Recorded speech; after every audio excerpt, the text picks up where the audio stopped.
Ya, Assalamualaikum dan salam sejahtera.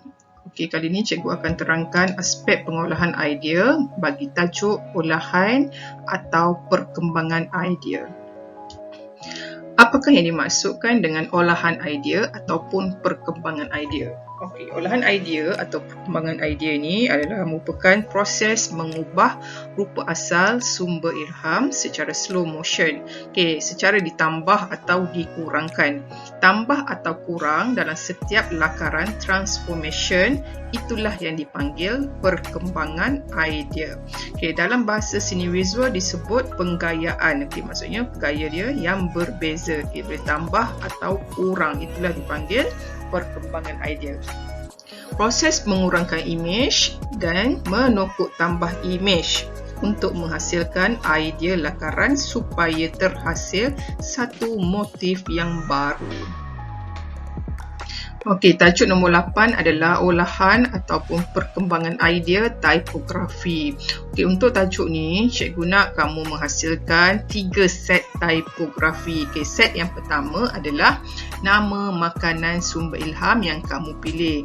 Okey, untuk set ini, kamu rujuk kepada nama makanan kamu. Okey, nama yang original dodol. Kamu jangan ubah dengan nama yang lain. Okey, yang set yang kedua adalah slogan makanan. Okey, pada slogan ni kamu tonjolkan keistimewaan makanan kamu.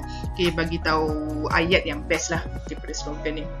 Okey, nombor 3 adalah slogan lain. Kamu boleh beritahu juga nak perisa makanan kamu ataupun kamu nak buat slogan nak bagi tahu makanan tu dari Malaysia. Okey, yang terpulang pada kamu mengikut kreativiti kamu mencipta slogan-slogan itu. So cikgu nak minta ada 3 set lah tipografi berkenaan dengan tajuk ini.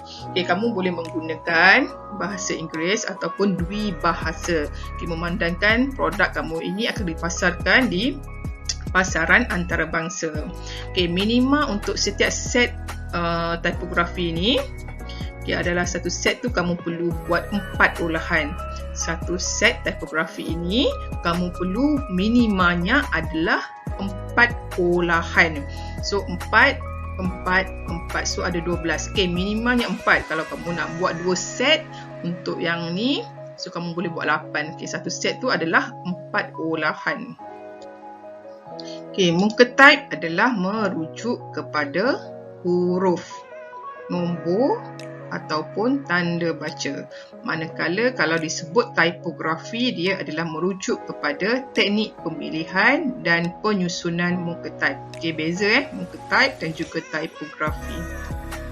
Okey, set yang pertama bagi olahan tipografi merujuk kepada olahan tipografi makanan. Okey, untuk setiap olahan ni kamu pilih dahulu muka type. Kamu pilih muka type, lepas kamu dah pastikan muka type apa yang kamu pilih. Lepas tu kamu gayakan dia. Okey, bergerak secara slow motion. Kamu ubah tipografinya. Cuba tengok. Okey, olahan yang pertama dia lurus saja.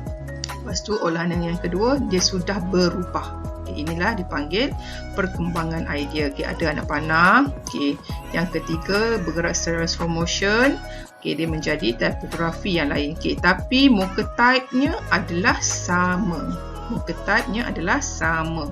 Kamu boleh juga doublekan dia supaya dia lebih nampak lebih tegas dan juga lebih menonjol. Okay, untuk satu set ada 4 olahan. Okay, olahan yang kedua adalah merujuk kepada slogan makanan yang untuk menggambarkan makanan kita tu istimewa. Okay, jangan lupa, yang langkah yang pertama kita perlu setkan dulu muka type apa yang kita gunakan. Okay, dan jangan lupa muka type tu simpan. Itu adalah catatan kita. Okay, ini catatan ni. Okay, apa yang kamu buat dan apa yang kamu gunakan. Okay, buat catatan. Okay, sama juga. Okay, bergerak dia secara slow motion. Okay, dengan menggunakan muka type yang sama. Okay, ataupun kamu boleh juga menggabungkan 2 muka type. Tapi gabungan itulah yang akan kamu gunakan sampai ke olahan idea keempat. Okay, dia akan bergerak secara slow motion dari segi penggayaannya. Okay, set yang ketiga adalah olahan slogan makanan ataupun kamu juga boleh buat perisa lah kat sini. Okay, kat sini yang contoh yang cikgu bagi ni, cikgu menggabungkan dua muka type iaitu Lemon Mid dan juga Modern Love. So korang boleh gabungkan dia punya jenis muka type tu. Kamu juga untuk nampak dia berbeza, kamu boleh besarkan dia punya size lah. Okay, tak semestinya sama. Okay, sebab tu adalah perkembangan idea kita. Still menggunakan muka type yang sama, tetapi dari segi dia punya size, kamu boleh ubah. Boleh ubah, tak semestinya dia yang sama sebab kita nak memberi ketegasan kita dari segi kita punya design tu. Okay, untuk tajuk ini, kamu boleh menggunakan komputer ataupun dihasilkan secara manual. Okay, apabila kamu menggunakan komputer, kamu boleh menggunakan perisian Microsoft Word ataupun PowerPoint. Okay, apabila kamu dah menggunakan komputer, kamu boleh print. Okay, selepas tu gunting dan terus tampal dalam kamu punya folio. Okay, dan pilihan yang kedua, kamu boleh menghasilkannya secara manual. Okay, kamu lukis, kamu punya olahan idea tipografi itu.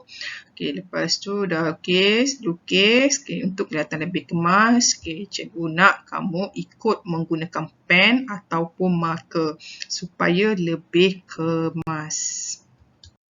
Terima kasih.